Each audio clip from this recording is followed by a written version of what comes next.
Going on, so I'm sure by now you didn't seen the Tyre Nichols video. Hmm. Hmm. Am I ever shocked or surprised? No. And there are gonna be people out there gonna say, see black on black and how they act and what they do and what they do. And I'm here to tell you,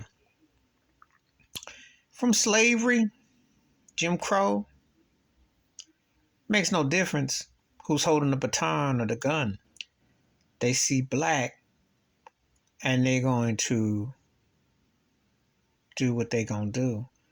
They don't have any regard because. And see, these cops, I did another video before where I said they were arrogant. That's close to being white and exempt as you can be. In a pre-George Floyd world, this might not have even been much ado about nothing, sad to say.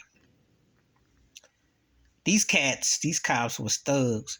You know how when cats be coming up on someone's ride and they say, break yourself off and give me your jewelry, and what they do when they be banging and slanging.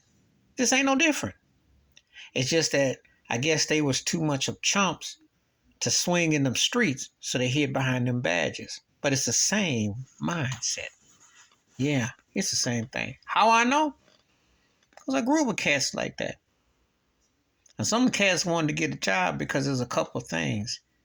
They hated being black and they hated being considered soft. So they figured they'd get behind that badge as close as they could hide under racial ambiguity and also give them some character, like it would give them some machismo. You see, the slave catcher plantation mindset, this is another way that makes you think that you're close to some kind of freedom in some twisted way.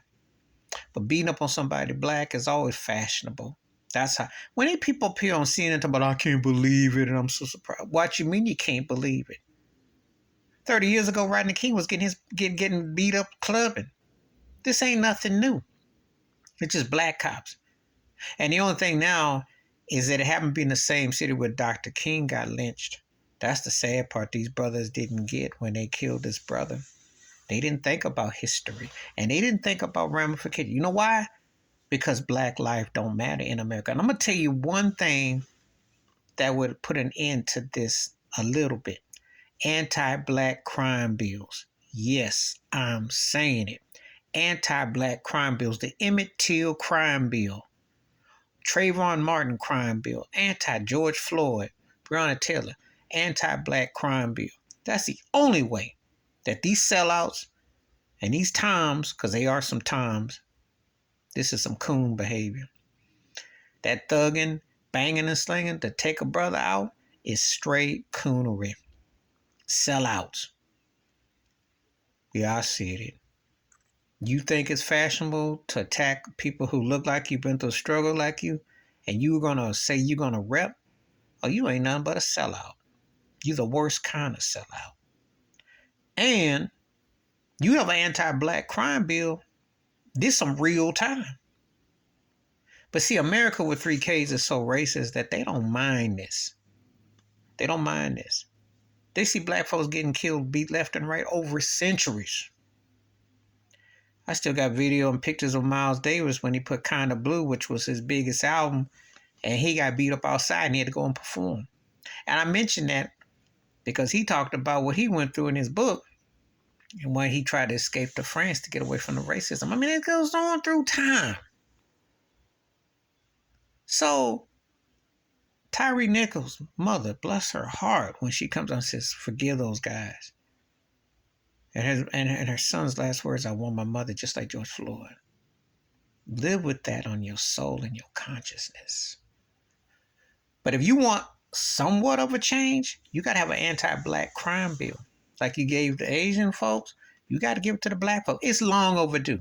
Don't need no pity party from Joe Biden or none of them other politicians. Because black life ain't mattered in America with 3Ks. It ain't never, except for being property and pimping off of and playing game, you see. Until you get an anti-black crime bill, of course, with reparations, because you know what? You have to put something that says Black Lives Matters in this racist country. And they've never done it, and they won't. all the sorrows, and we're gonna. You don't teach number. You know, the white cops get taught one way, and the black cops get taught another. But you know who's the same? The prey, and who they go after is black men. That's taught. That's institutionalized systematic racism. And for black folks that sell out like that, they think that that's the way it's supposed to be. I'm gonna tell you something. Them 5 black cops wouldn't have done it to some white boy. You let a white cat to tase him, and they, like I said, they may play pity pat with him and give him a hot. They wouldn't do that with him. Mm-mm. The disrespect that black men and people get, black people, I'm saying black folks get in this country, is atrocious and it's offensive. But you don't have an anti-black bill. This is what you end up having. I hope the Memphis Grizzlies basketball sees this and those cats say something about it. I want to see Steph Curry, LeBron James, everybody want to be woke, say something about it. So we got to stand up against this ignorance and this hate that's within our own communities. We got to be bigger and better than this. And we got to demand an anti-black bill if we're going to live in this racist country. They don't want to give us reparations. They can at least say that we are American citizens. That's how you come up with an anti-black bill. Because you can't have people being like animals and treating you like you're lower than dirt, and they think anybody can get some. That's the disrespect of the black male in America with 3 Ks. And until you have an anti-black bill, they going to keep on doing whatever they want. Please hit like, share, and thoughts and prayers. And it's painful, but it's a reminder. This ain't over. And they still doing the same genocide against the black men in this country. And you are always susceptible to what they feel like. I'm out.